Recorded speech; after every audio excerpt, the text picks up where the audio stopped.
중세에 내려온 책 중에 사막의 교부들이라는 책에 나오는 이야기 하나 소개합니다. 중세의 한 수도사가 수도를 하기 위해서 세상의 모든 것을 내려놓고 사막에 있는 수도원으로 들어갔습니다. 그리고 그곳에서 기도하고 찬송하고 이렇게 경건의 훈련을 했습니다. 그러던 중에 순식간에 자신의 영혼, 심령 속에 부정적인 생각이, 부정한 생각이 그의 영혼을 흔들어 놨습니다. 그날 밤에 번민을 냈습니다. 내가 이렇게 기도도 많이 하고 또 찬송도 하는데 왜 이렇게 부정한 생각이 자꾸 이렇게 들어올까? 그날 밤에 밤을 새워서 기도를 해도 이 부정한 생각이 자꾸 들어오는 거예요. 그래서 수도원에서 평생을 보냈던 나이같이 의시된 원로를 찾아갔습니다. 그리고 선생님, 제가 수도하러 들어와서 이렇게 경건의 훈련을 하고 이렇게 기도하고 찬송을 하고 끊임없이 이렇게 함에도 불구하고 부정한 생각이 내 영혼에 자꾸 들어옵니다. 그래서 이 부정한 생각이 나를 공격을 해오는데 어떻게 하면 좋겠습니까? 원로인 수도사 선생님이 그 젊은에게 말했습니다. 자네 그렇게 고민할 거 없네. 모든 사람에게는 부정의 생각이 들어와서 우리 영혼을 공격한다네. 그래서 격려를 해주면서 용기를 북돋아줬습니다. 이 힘을 얻은 수도사는 자신의 독방으로 다시 돌아왔습니다. 그리고 또 찬송을 하고 기도도 하면서 경건의 훈련을 해갔습니다. 근데 이 부정한 생각이 자꾸 마음속에 들어오고 생각이 들어오니까 이게 너무너무 실망스러운 거예요. 자기 자신에게도. 다른 사람들은 밖에서 수도사로 경건하게 살구나 이렇게 생각하고 존경하는데 자기 마음속에는 늘 부정한 생각이 이렇게 들어오니까 사람들은 경건하다고 얘기하지만 실상은 내가 자아를 보고 내면을 보면은 가장 악하고 음란하고 더러운 사람임을 발견하게 됩니다. 그래서 다시 원로 선생님에게 찾아갔습니다. 선생님, 기도하고 찬송을 하고 이렇게 경건의 훈련을 하는데도 부정의 생각이 자꾸 들어와서 나를 괴롭힙니다. 어떻게 하면 좋겠습니까?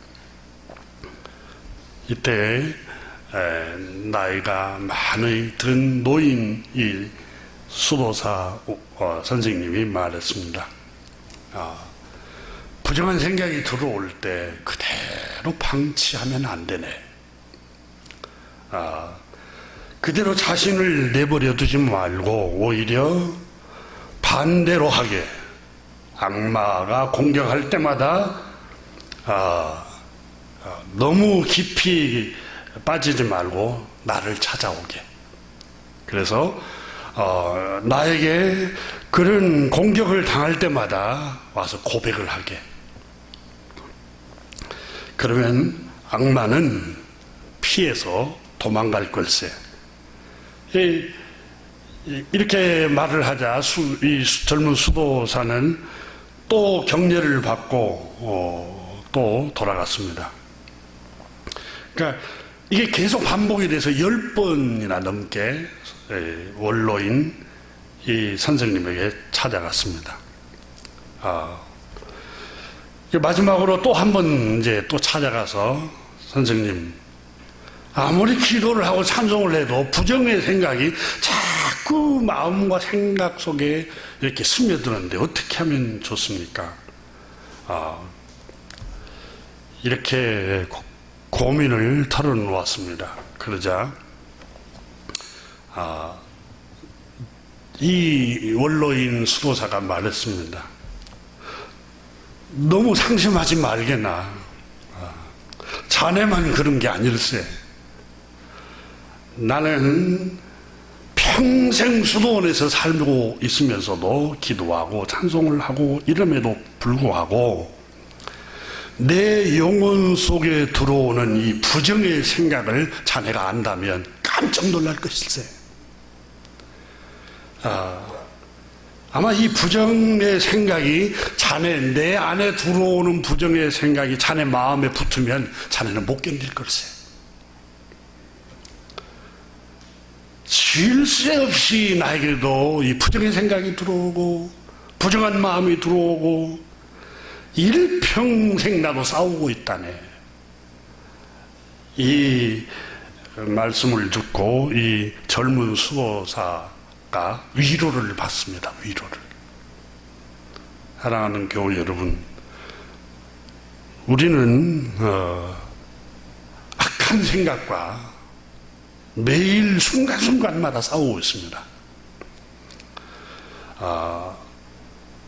요한복음 13장 2절에 보면은 사도 요한이 저녁을 먹을 때 마귀가 이미 시몬의 아들인 가룟 유다 마음속에 예수를 팔아넘길 생각을 집어넣었다, 이렇게 말했습니다. 예수님과 함께 성찬식을 하는데도, 식탁을 하고 주님과 함께 동행하면서 있는데도 악마가 이 마음의 부정의 생각, 악한 생각이 생각에 들어오더라는 거예요. 주님과 함께 식탁을 같이 하고 있는데, 저 사람은 기도하니까 경건하겠구나. 저분은 철야 기도를 많이 하고 경건에 금식 기도를 많이 하니까 경건하겠구나. 천만의 말씀입니다. 육체를 가진 모든 사람은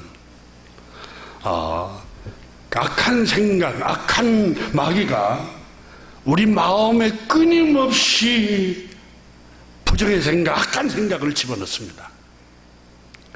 설교를 듣고 있는 중에도 그렇고, 여러분이 기도하고 찬양하고 있는 중에도 그러고,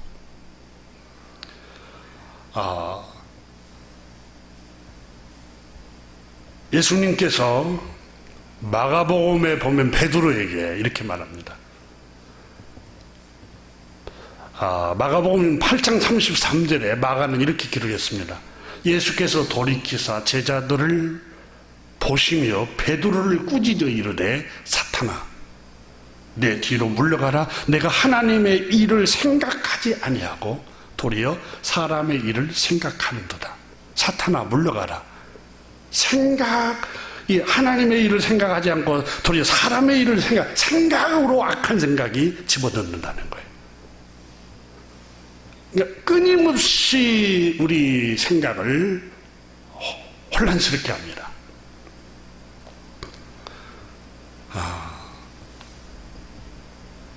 이게 악한 영의 특성입니다.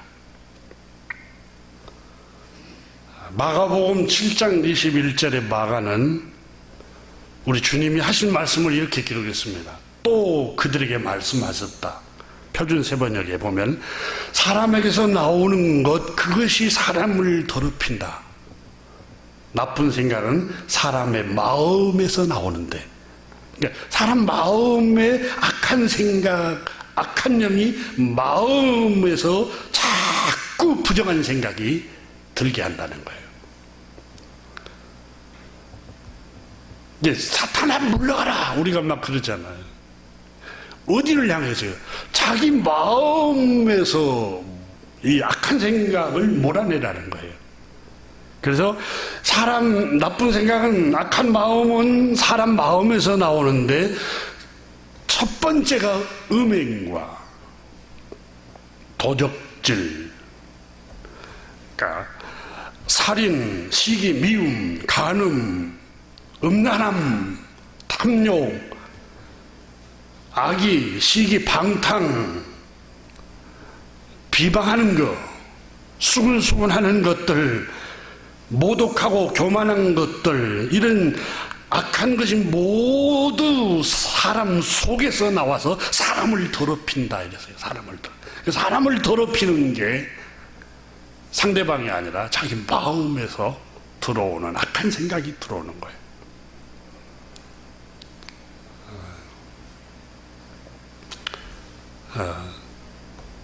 약한 생각도 마음에서 일어나는 현상이고, 이 불안이라는 것도 마음에서 일어나는 현상입니다. 근심, 불안, 두려움. 오늘 성경에 아브라함이 하나님 두려워하지 말라 이렇게 말씀하잖아요. 아브라함이 굉장히 두려워하고 있다는 거예요. 여러분, 아브라함이 믿음의 조상이라고 해서 위대한 인물같이 보이지만 그렇지 않습니다. 우리와 똑같이 아주 평범하게 살아가는 평민입니다. 두려움에 떨거죠. 앞에 일어난 일 때문에 두려워하고 초조해하고 불안해하고,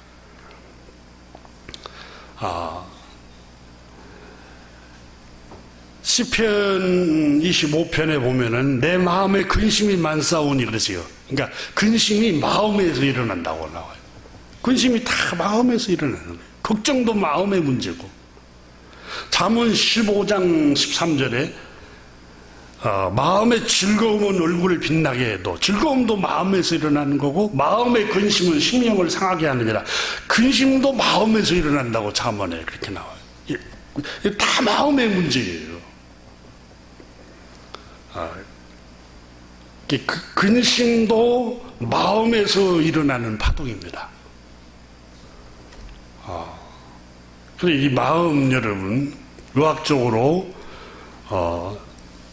이게 뇌에서 일어나는 일들이에요. 뇌는 우리가 생각을 가져오잖아요. 생각. 모든 게 다 생각에서 일어나는 현상들이에요. 근심을 히브리 말로 짜라라는 단어가 있는데, 이 단어는 내려 누르다라는 겁니다. 근심이 되면은 내려 누르는 것처럼 힘들다는 거예요. 압박을 느끼고, 심리적인 압박감, 정신적인 스트레스, 이게 심리적, 신체적 긴장 상태를 말하는데, 이런 상태가 계속 지속되잖아요. 그건 우리 몸의 신경을 그게 자극을 해요. 압박을 해요. 눌러요. 우리 신경이 여러분, 온 몸에 다 연결이 다 돼 있잖아요. 그래서, 우리가 여러분, 안색이 왜 안 좋아요? 무슨 근심이 있으세요? 그러니까 근심이 있으면 별로 신경이 연결되어 있기 때문에 안면이 표정이 바뀝니다. 그러니까 즐거움도 무슨 즐거운 일이 있으세요? 안색이 좋은데 신경이 연결되어 있기 때문에. 그래서 이 압박, 근심이 계속되잖아요. 지속적으로. 그러면 의학적으로 신경과 우리 육체 안에 신경이 연결되어 있기 때문에 심장병을 일으키기도 하고, 그러니까 이게 계속 스트레스가 압박이 지속이 되고 근심이 계속, 두려움, 불안이 계속되잖아요. 그러면은 육체에 병이 난다는 거예요. 심장병, 그다음에 위궤양도 일어나고. 여러분, 근심이 많고 걱정이 많아요. 그럼 식사를 하시면 소화가 잘 됩니까? 소화가 잘 안 돼요. 왜 그럴까요? 그 이유는 신경이 다 연결이 돼 있어서 그래. 신경이. 그래서 고혈압도 거기서 오는 경우도 있고, 그래서 신체적 질환을 일으키는 가장 큰 원인 중에 여러분 식습관도 있지만 압박, 근심, 두려움, 불안. 고린도서에는 세상 근심은 우리를 사망으로 인도하고 그러세요. 하나님의 뜻대로, 어떻게 하면 하나님 뜻대로 살까, 이런 근심은 생명에 이르게 하지만 세상 근심은 우리를 사망에 이르게 한다 그래서 사망에 이르게. 그러니까 결국은 이 불안, 두려움, 걱정, 염려, 이런 것은 우리 신체에 질환을 일으키는데 때로는 불면증을 일으키기도 하고 우울증, 정신적인 질병까지 가져옵니다. 그래서 우리 모든 불행과 행복은 마음이 평정심을 유지할 때 행복하다는 겁니다. 근데 우리 마음의 생각이 어떻게 평정심을 늘 갖고 살기 힘들잖아요. 세상이 그렇습니다. 세상이. 여러분 매스컴 아침에 뉴스를 틀든지 또 여러분이 인터넷을 통하든지 뭘 통하든 소식을 들어오세요. 그 마음을 평정심을 유지할 수 있는 굿뉴스가 있는가 보세요. 없어요. 거의 다 마음을 휘젓는 소식이에요. 근데 유일한 마음의 평화를 주는 굿뉴스가 있어요. 그게 바로 하나님의 말씀입니다. 하나님의 말씀은 마음을 평안하게 만들어요. 읽고 있으면. 그래서 생명의 씨라 그러죠. 생명의 씨앗. 영혼의 양식이고 생명의 씨앗이에요.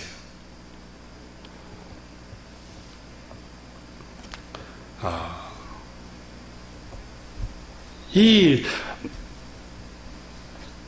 불안, 두려움, 이 근심이 가져오게 하는데 마음에 이 근심을 헬라말로 이런 단어가 있습니다.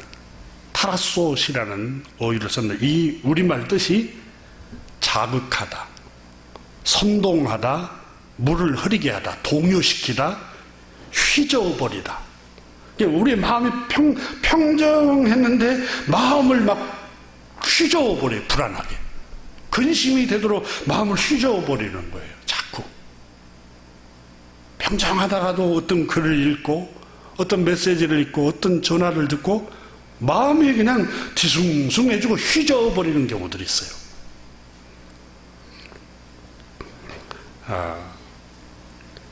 그래서 지혜자 솔로몬은 잠언 4장 23절에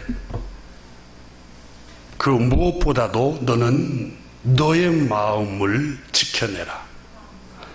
그 마음이 바로 생명의 근원이기 때문이다. 모든 것은 마음에서 나옵니다. 마음의 생각 속에서. 그래서 마음 관리를 잘 해야 합니다. 우리가 우리 마음의 울타리를 잘 쳐야 됩니다. 불안이 스며들어서 우리 마음에 왕노릇하지 못하도록, 그리고 부정한 생각이 들어와서 우리 마음을 휘젓지 못하도록 철저하게 자기 마음을 보호해야 합니다. 대부분의 사람들이 자기 집 입구에 비밀키를 놓습니다. 아무도 자기와 자기 식구에는 들어올 수 없도록 말입니다. 도둑이 못 들어오도록. 근데 진짜 중요한 게 또 있어요. 우리 마음의 그 문이에요. 마음의 문을 여러분 자물쇠로 단단히 닫아놔서 부정한 생각, 또 근심, 두려움, 염려 이것들이 왕노릇하지 못하도록 관리를 잘하고 자물쇠를 채워놔야 합니다. 그리고 예수님께서 요한계시록 3장 20절에 그렇죠. 내가 문 밖에 서서 두드리노니 누구든지 내 음성을 듣고 문을 열라 그랬어요. 문을 열면 내가 들어가겠다. 평화의 왕이신 그리스도께서 우리 마음에 들어오시겠다고 말씀했어요. 근데 우리는 세상 소식에 너무 마음의 문을 열고 있어요. 그리고 여러분 전화기, 핸드폰 통해서 너무 거기에 마음을 너무 열어서 우리 마음이 그게 지배를 당하도록. 근데 우리 마음을 가리켜서 예수님은 밭이라고 했습니다. 밭이에요. 밭은 여러분 주인이 관리를 하지 않으면 쑥대밭 돼버립니다. 잡초로 다 무성해져 버려요. 마태복음 13장에 읽어보면 예수님께서, 우리 주님께서 밭에 생명의 씨앗을 주인이, 농부가 뿌려놨어요. 잘 갈아서, 갈아엎어서 돌도 다 주워내고. 그런데 그 이튿날 며칠 후에 종을 보내서 밭에 가봤는데 곡식만 자란 게 아니라 가라지, 잡초가 가라지까지 그냥 다 자란 거예요. 그래서 주인에게 돌아와서 말합니다. 주인님, 아니 왜 분명히 며칠 전에 밭에 씨앗을 뿌렸는데 무슨 잡초와 가라지 위가 이렇게 같이 납니까? 이렇게 물었어요. 원수가 그랬구나. 악마가 뿌려놓고 갔구나.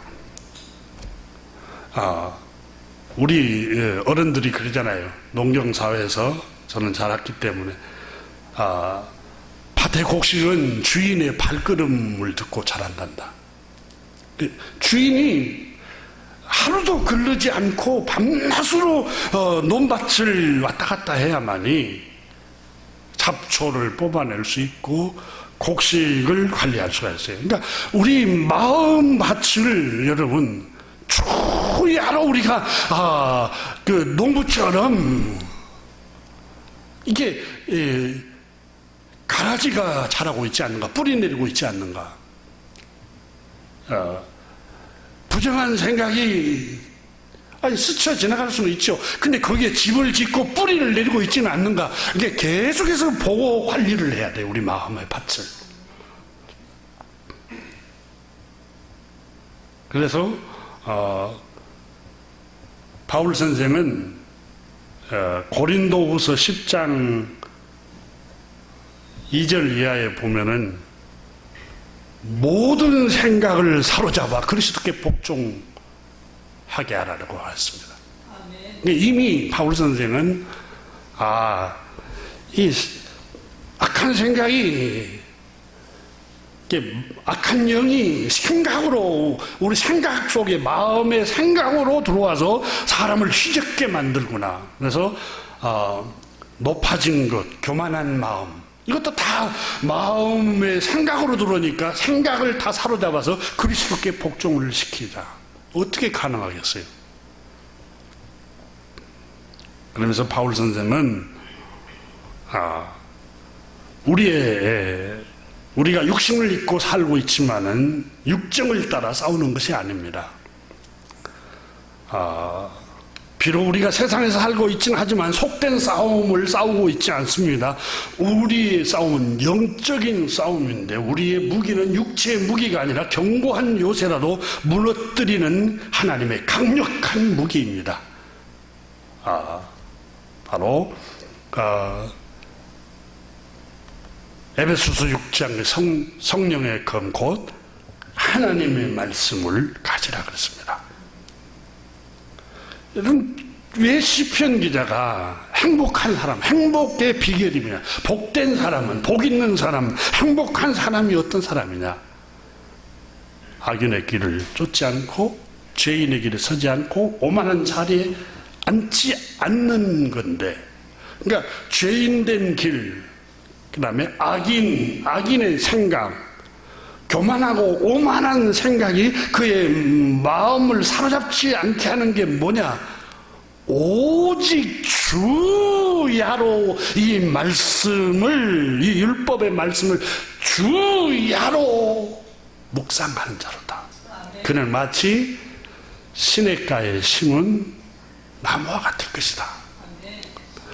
푸르청청하고 열매를 맺고, 그러니까 악한 생각, 오만한 생각, 더러운 생각, 부정한 생각을, 이런 것들이 우리 마음밭에 뿌려지지 않기 위해서는 주야로 아침과 저녁으로 순간순간마다 생명의 씨앗인 하나님의 이 율법의 말씀, 성령의 검인 하나님의 말씀을 주야로 묵상하라, 심으라는 거예요. 뿌리라는 거예요. 하나님의 말씀을 뿌리라. 설교 한 15분, 20분 하면 저도 쉽습니다. 준비하기도 쉽고. 그래서 자꾸 짧게 해라고 권사님도 그러고 다 그러는데 나도 엄청 편하죠. 근데 그 짧은 시간에 그 정도 심어갖고 되겠습니까? 하나님 말씀을 집에 가서 여러분 많이 읽으면 되죠. 안 읽어요. 대부분 다. 여기서라도 마음판에 끊임없이 하나님 말씀을 심어야 돼요. 그래서 제가 은퇴할 때까지는 잊어버리세요. 잊어버리시고 하나님의 말씀을 주야로 심어야 돼요. 우리 마음판에. 하나님의 말씀은 여러분 우리가 읽어보지만 위로를 줍니다. 위로. 그리고 잘못된 길로 가면은 마음속으로 책망도 해주고 또 올바른 길로도 인도해 주시고 또 용기도 주고 시련을 만나고 환난을 만나면은 주저앉지 않고 다시 붙들어 주기도 하고 인간관계를 잘못하면 그것도 주님께서 다 알려주시고 오늘 본문의 아브라함은 굉장히 두려움에 사로잡혀 있는 것을 볼 수 있습니다. 1절에 보면은 아브라함아 하나님 말씀하십니다. 창조자 두려워하지 말라. Do not be afraid라고 영어 성경에 이렇게 기록되어 있습니다. 하지마, 두려워하지 마, 불안해하지 마 이렇게 말씀하고 있어요. 굉장히 아브라함이 두려워하고 불안에 떨고 있습니다. 왜 그랬을까요? 두 가지 이유 때문이라고 지난주에 잠깐 살폈습니다. 첫째는 외부적인 불안이었습니다. 전쟁의 후유증으로 항상 불안에 떨고 있었습니다. 엘람 왕 그돌라오멜과 더불어 연합군을 형성한 네 왕들이 조카가 살고 있는 소돔성에 쳐들어와서 강도같이 모든 양식과 재산을 다 빼앗아갔습니다. 그리고 가족들도 다 포로로 잡아가 버렸습니다. 포로로 끌려간 조카를 구해오기 위해서 아브라함은 사병들을 데리고 목숨을 걸고 가서 다 되찾아옵니다. 전쟁에서 승리했습니다. 전쟁에 승리했으면 안정이 될까요? 안정이 안 됩니다. 역사는 반복이 된다는 것 때문에 또 언제든지 또 양식을 도둑질하고 또 위협하고 또 한 번 전쟁에서 졌기 때문에 보복할 것이라는 것이 반드시 생각했을 겁니다. 두려웠습니다. 외부적으로는. 두 번째는 내적으로는 자녀 문제라고 그랬죠. 자식 때문에 늘 불안했습니다. 자녀가 없어요.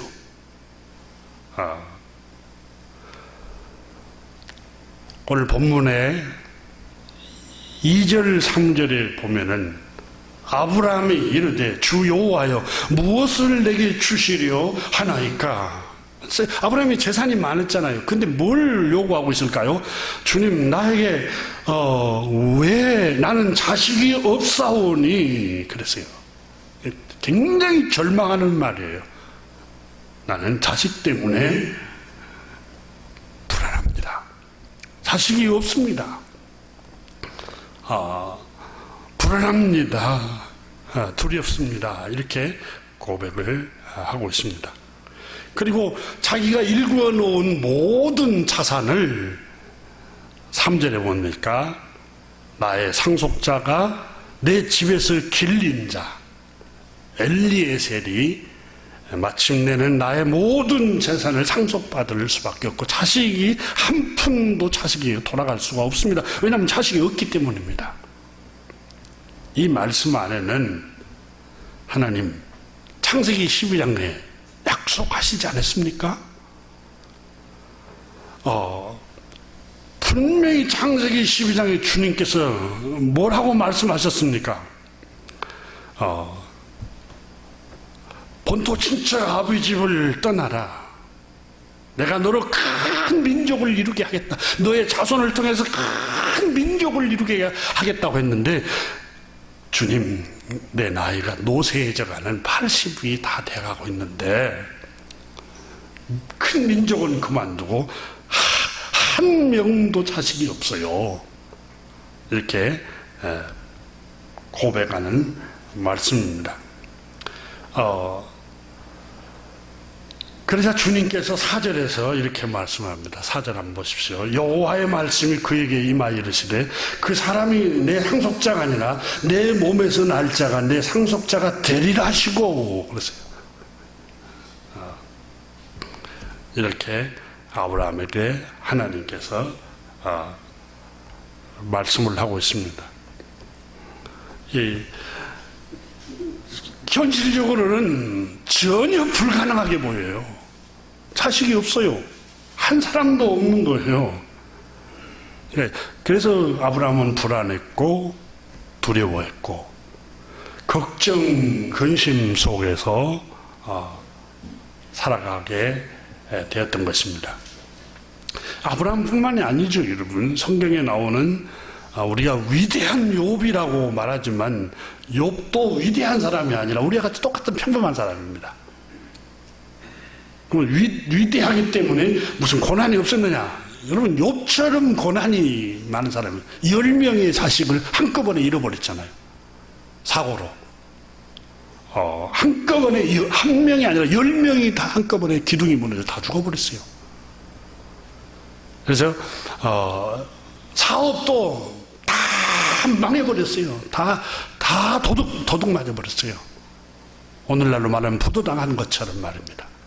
그래서 욥기 3장 26절에 보면은 욥이 이렇게 고백합니다. 나에게는 평온도 없고 안일도 없고 휴식도 없고 다만 불안만 있구나. 그러니까 욥도 마음이 불안으로만 가득 찬 겁니다. 욥은 다 잃어버렸습니다. 다. 여러분, 아브라함처럼 처음에 장가를 안 들었을 때는 홀홀 단신이었겠죠. 근데 장가를 들어서 아내를 하나님께서 맞이하게 하셨고 그 아내를 통해서 10명의 자식을 주셨어요. 근데 오늘 본문에 나오는 그 아브라함은 자식이 없는 것 때문에 불안해하고 있고 욥은 자식을 다 잃어버린 것 때문에 괴로워하고 있습니다. 그러니까 자식이 없어도 불안하고 자식을 주었음에도 불구하고 다 잃어버리고 가져가 버리니까 또 두렵고 슬프고 고통스럽습니다. 그래서 전도서에 인생은 수고와 슬픔뿐이구나 라고 한탄했던 것 같습니다.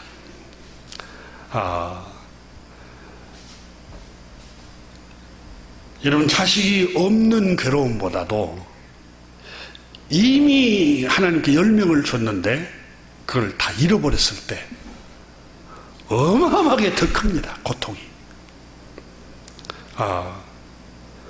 그러니까 이미 주신 것을 잃어버리고 빈털터리가 됐을 때의 그 허망함, 상처, 그 아픔, 그 고통은 말로 다 할 수가 없어요. 가난하고 힘들었을 때는 여러분, 못 살고 가난하고 힘들었을 때는 극단적인 생각을 안 해요. 근데 큰 것을 이루었어요. 다 많이 얻었어요. 근데 그걸 다 한꺼번에 잃어버렸을 때 그 고통을 못 이겨서 생을 포기하는 사람들이 많아요.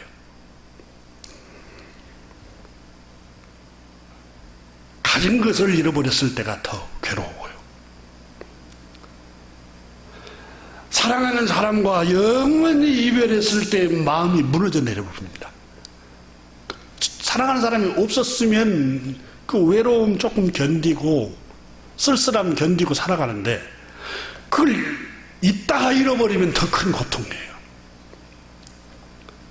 낙담이 되고 절망이 되고 슬퍼하고 우울하고 자포자기하는 마음으로 빨려 들어갑니다. 우리가 한번 생각해 봅시다. 제가 이 말씀을 준비하고 묵상하면서 그런 생각을 했어요. 우리는 주님께 주님 빨리 주세요. 부유하게 해주세요. 많이 주세요. 내 아들, 내 딸, 더 좋은 직장, 더 높은 자리, 더 귀한 자리, 더 풍요로운 곳으로 인도해 주세요.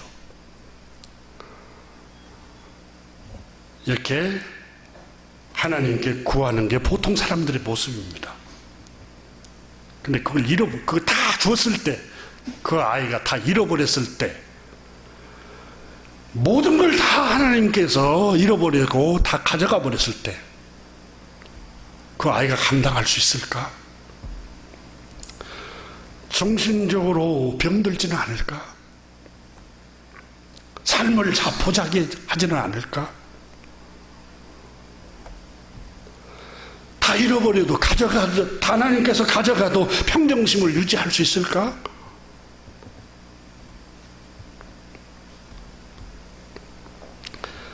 수많은 사람들이 주님이 주신 것을 잃어버렸을 때 그 고통을 감당하지 못합니다.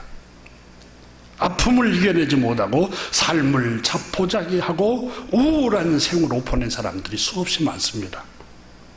그러므로 우리는 하나님께 기도해야 됩니다. 감당할 수 있을 만큼 주세요. 근데 우리는 어떻게 기도합니까? 더 큰 것 주세요. 더 많이 주세요. 더 높은 것 주세요. 더 번성하게 해주세요. 근데 그걸 잃어버렸을 때 감당하겠냐 그 말이에요. 욥은 이렇게 고백했습니다. 욥기 1장에 보면 동방에서 제일 큰 부자였어요. 자녀들도 다 잘 됐어요. 10명의 자녀예요.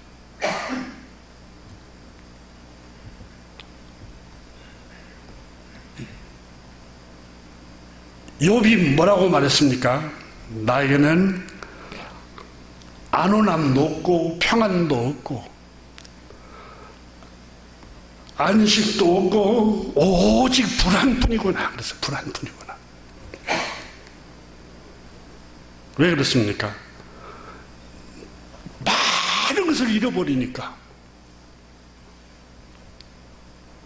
그러니까 만약에 욥이 평범하게 살아가서 조금 가난하게 살았더라면 잃어버릴 것도 별로 없었을 거 아니에요? 그런 여러분 우쭐한 생각은 조금 들지 않고 사람들한테 폼을 못 잡을 수 있어도 마음은 평안하게 살아갈 수 있었을 텐데, 나에게는 평안함도 없고 안일함도 없고 휴식도 없고 다만 불안만 있구나. 이게 욥의 고백이었습니다. 그래서 우리는 많이 주세요. 그 기도보다도 주님, 내 마음의 평정심을 유지할 수 있을 만큼 주세요. 높은데 출세하게 해주세요. 아니라 주님, 다 가져가도 내가 감당할 수 있는 그 자리까지만 주세요. 이게 얼마나 지혜로운 기도인가 모릅니다. 내 소원대로 빨리 부자가 되게 해주시고 더 많은 걸 주시고, 근데 그걸 점점 잃어버렸을 때 여러분 그 충격이 감당하기가 힘들다는 겁니다.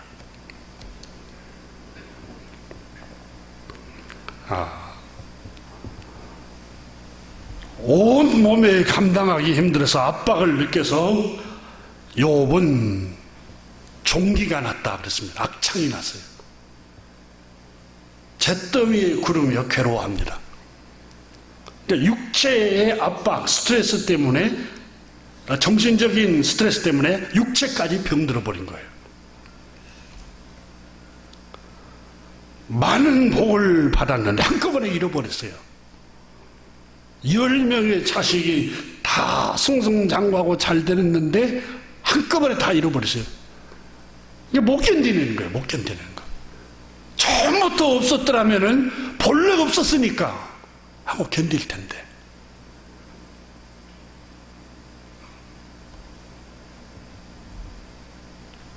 그러므로 많은 것을 가득 부요하게 소유했다고 꼭 복이라고는 할 수 없습니다.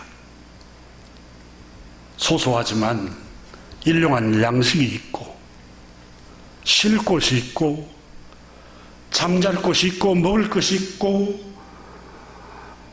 아주 이름난 기업은 아니지만 그냥 생활할 수 있는 직장 다닐 수 있으면 이게 얼마나 평범한 축복인가 모릅니다.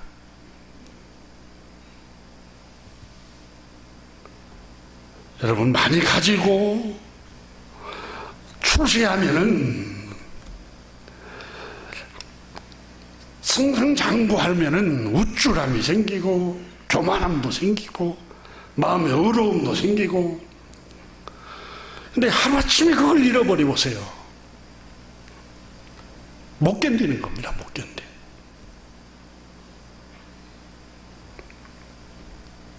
그래서 디모데 전서 바울 선생은 디모데에게 믿음의 아들 디모데야, 만족할 줄 아는 사람에게는 행복이 있단다. 큰 이득이 있단다. 그 말 행복이 있단다. 우리가 아무것도 세상에 가지고 오지 않았으니, 그러니까 빈손으로 벌거벗고 나왔으니 아무것도 소유하고 지참하고 떠날 수가 없단다. 이 세상은 유한하고 정해져 있다. 그러잖아요. 정해져 있어요. 건강하면 요즘 100세까지 산다. 100년 산다고 합시다. 그래 디모데에게 우리가 먹을 것 입을 것 있으면 그것으로 만족해야 할 것이다. 부자가 되기를 원하는 사람은 유혹을 받게 되고 많은 올무에 걸리게 되고 여러 가지 어리석고 해로운 욕심에 떨어져서 이런 것들은 사람을 파멸과 멸망의 불행에 빠지게 한단다. 돈을 사랑하는 것이 모든 악의 뿌리다. 여러분 그렇잖아요. 돈을 사랑하는 걸 이익을 가장 우선순위에 두다 보면 인간관계도 잘 못해요. 이익을 생각하니까. 여러분 어떻게 부부 간에 부모와 자식 간에 이익을 따져요. 형제 간에. 그걸 돈을 사랑하고 그것에 우선순위를 두면 행복이 없어요. 행복이. 돈보다 더 중요한 것 중에 하나가 보이지 않는 가치가 있잖아요. 평화를 만들고 서로 용기를 주고 위로를 주고 힘이 되어주고 내가 조금 베풀므로 그 사람이 힘이 되어준다면 얼마나 보이지 않는 돈보다 더 큰 가치가 효력을 발생한 거 아니겠습니까? 욥은 정말 동방에서 제일 큰 부자였어요. 그리고 자녀들도 다 잘 되고. 근데 정신적인 고통은 말로 할 수 없이 하루아침에 다 잃어버리니까 오늘 본문에 아브라함이 두려워하고 있습니다. 이 두려움, 불안이라는 단어가 두려움, 불안. 이게 히브리 말로 요란한 소리, 흥분, 동요, 소음, 분노, 성나게 하다, 당황하게 하다, 괴로워하다라는 의미가 들어있어요.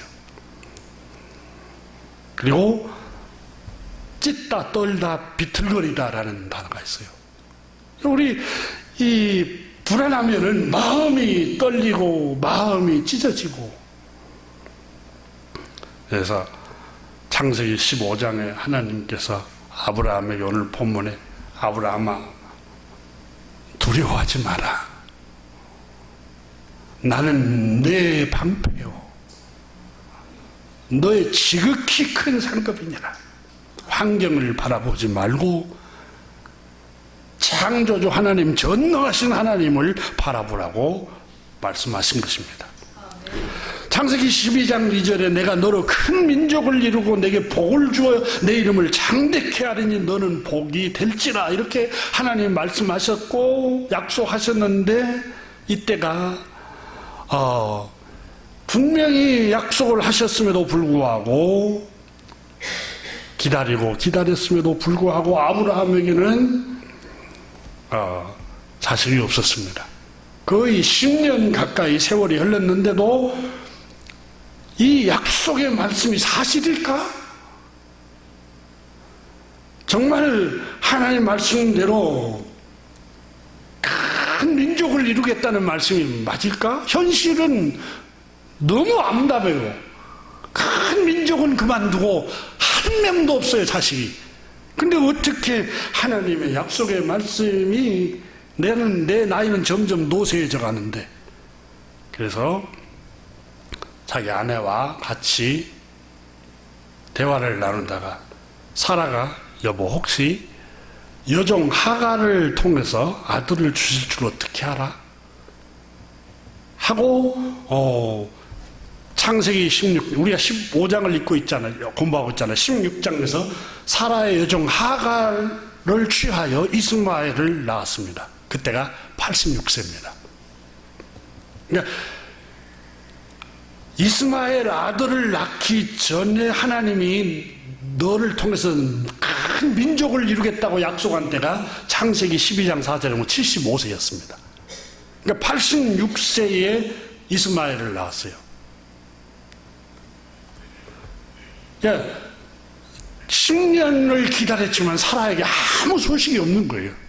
그러니까 암담하죠. 불안하고 두렵고. 이렇게 두렵고 불안할 때 하나님께서 아브라함에게 약속을, 두려워하지 말라고 약속을 했음에도 불구하고 하나님 말씀하셨잖아요. 15장에 분명히 두 번씩 말씀하셨어요. 자, 보세요. 15장 1절 이후에 여호와의 말씀이 환상 중에 아브라함에게 임하여 이르시되 아브라함아 두려워 말라. 자, 주님 나에게 무엇을 주시려고 합니까? 자식이 없는데. 3절에 아브라함이 또 이르되 주께서 내게 씨를 주지 아니하셨으니, 이렇게 원망하며 투덜거리고 있습니다. 그 다음에 4절에 보면 여호와의 말씀이 그에게 임하여 이르시되 그 사람이 내 상속자가 아니다. 내 몸에서 날 자, 너의 아내 사라에게서 날 자가 너 상속자가 될 것이다. 이렇게 말씀합니다. 그리고 7절에 보십시오. 또 그에게 이르되 나는 이 땅을 너에게 주어 소유로 삼게 하라고 너를 갈대아 우리에서 이끌어낸 여호와니라. 너에게 소유를 주려고, 이 땅을 주려고 너를 이끌어냈다. 이렇게 약속을 합니다. 그런데 흔들립니다, 아브라함이.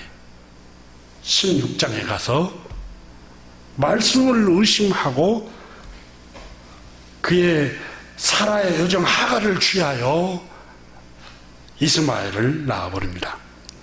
그럼 어떻게 됩니까? 16장에 가서는 가정이 풍지박산이 돼버립니다. 그냥 싸움이 일어나고 마음 편할 날이 없습니다. 아주. 사라의 여종 하갈이 주인인 사라를 업신여기고 비웃고 빈정대고 조롱하고, 그러니까 사라는 늘 괴로워합니다. 그러니까 아브라함에게 와서 늘 투덜거립니다. 괴롭다고. 아브라함도 마음이 편할 날이 없어요. 하나님의 약속의 말씀이 더디 이루어진다고 의심하고 말씀을 못 기다리면 평안을 누리기가 힘듭니다. 그런데 참 견디기가 힘들어요. 저도 생각해보고 여러분들도 마찬가지일 거예요. 하나님의 약속을 믿고 10년을 참아하고 20년을 참아하고 30년을 견뎌내도 그게 이루어질 기미가 안 보였을 때 여러분 낙심하지 않겠습니까? 아브라함도 그랬습니다. 그러면 오늘 본문에 이 두려움을 어떻게 극복을 했을까?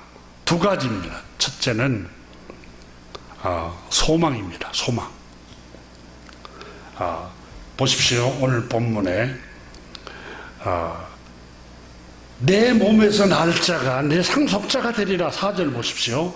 여호와의 말씀이 그에게 임하여 이르시되 그 사람 내 집에서 길리운 엘리에셀이 나의 상속자입니다 라고 아브라함이 말하니까 아니야, 주님께서 내 몸에서 날 자가 상속자가 될 것이다. 그리고 나서 5절 보십시오. 그를 이끌고 밖으로 나가. 밤이었는가 봐요. 깜깜한 밤. 이르되 하늘을 우러러 보아라. 무별을 셀 수 있는가 한번 보아라. 그 얘기를 해. 너의 자손이 이와 같이 많을 것이다. 소망을 준 거예요. 소망. 그러니까 희망을 준 거예요. 희망을 줬어요. 여러분, 꿈과 희망은 현실을 견디게 만듭니다. 기독교는 희망의 종교예요.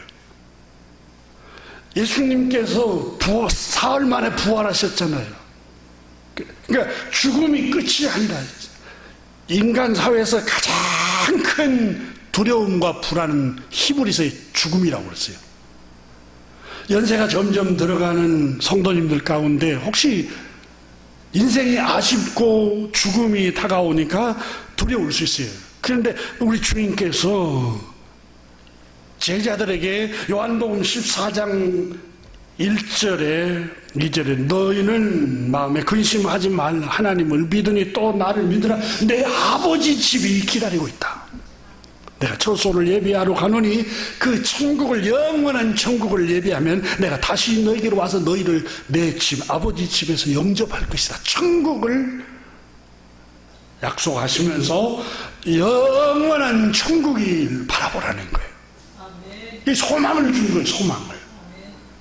이 몸의 소망 무언가 우리 주 예수뿐일세. 예수님이 우리에게 천국의 소망을 주신 거예요. 천국, 영원한 천국, 내 아버지 집에 거할 것이 많도다.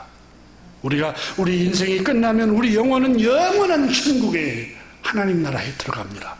이 소망을 예수님이 주신 거예요. 그리고 아브라함에게도 오늘 본문에 아브라함아 하고 하늘의 별을 바라보라고 소망을 준 거예요. 소망을. 로마서의 바울 선생은 고난을 이기는 비결은 생각하건대 현재 고난 장차 우리에게 나타날 영광과 좋게 비교할 수 없도다. 소망을 준 거예요. 지금 고난은 앞으로 다가올 영광과는 비교할 수 없을 만큼 하나님 복을 약속하고 있다.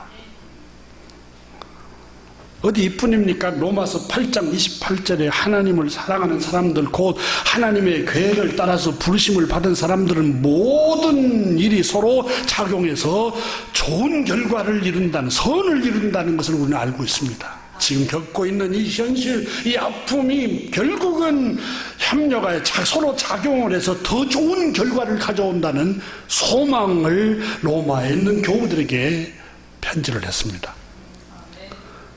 그리고 마지막으로 오늘 본문 말씀에 6절 보세요. 아브라함이 여호와를 믿으니 여호와께서 이를 그의 의로 여기셨다. 그러니까 믿음만이 불안을 이길 수 있다는 거예요. 여러분, 심리학자들은 불안이 마음에 스며들고 두려운 생각이 들고 초조하면은 긴 호흡을 하라고 합니다. 긴 호흡을 하면은 불안이 물러갑니까? 여러분 한번 해보세요. 물러간가? 불안과 두려움은 안 물러갑니다. 그러면 두려움을 이기는 방법이 뭡니까? 믿음입니다. 믿음. 약속의 말씀을 믿는 믿음이에요. 시편 기자는 시편 42편에 내 영혼아, 자기 영혼을 향해서 내 영혼아 내가 어찌하여 낭망하며 어찌하여 내 속에서 불안하여 하는가. 너는 하나님께 소망을 두라. 그가 나타나심으로 말미암아 여전히 내가 찬송하리로다. 내 영혼아 어찌하여 내 속에서 불안하여 하느냐. 하나님을 바라보라 그래요. 하나님을 믿으라고 말씀을 하고 있습니다. 사랑하는 교회 여러분, 믿음이 아니고는 이길 수가 없습니다. 이사야서에 7장 9절에 만일 너희가 굳게 믿지 아니하면 너희는 서지 못할 것이다. 그러니까 하나님의 말씀을 믿는 믿음만이 불안을 이길 수 있어요. 믿음이 이기네, 믿음이 이기네. 주 예수를 믿는 믿음만이 이길 수 있어요. 여러분, 먼저 부모님이나 가족을 천국에 먼저 보낸 분이 있습니까? 어떻게 이겨냅니까? 영원한 천국에서 나도 가면 만날 수 있다 하는 소망이 있습니다. 그런 믿음이 있기 때문에 이겨낼 수가 있는 겁니다. 소망과 믿음만이 이 불안을 이길 수 있는 힘입니다. 기도하겠습니다. 하나님 아버지 감사합니다. 오늘 이 아침에 우리가 불안에 관해서 함께 나누면서 소망과 믿음만이, 하늘에서 주시는 그 소망과 믿음만이 이 불안과 근심을 이길 수 있다고 하였습니다. 하나님 아버지, 약속의 말씀을 믿는 믿음을, 신실하신 하나님 아버지를 믿는 그 믿음을 주시기를 기도합니다. 영원한 천국, 모든 일이 현실이 작용하고 서로 협력하여서 마침내는 선을 이룸을 믿는 소망을 가지게 하여 주옵소서. 우리 구주 예수 그리스도 이름으로 축복하며 기도드립니다. 아멘.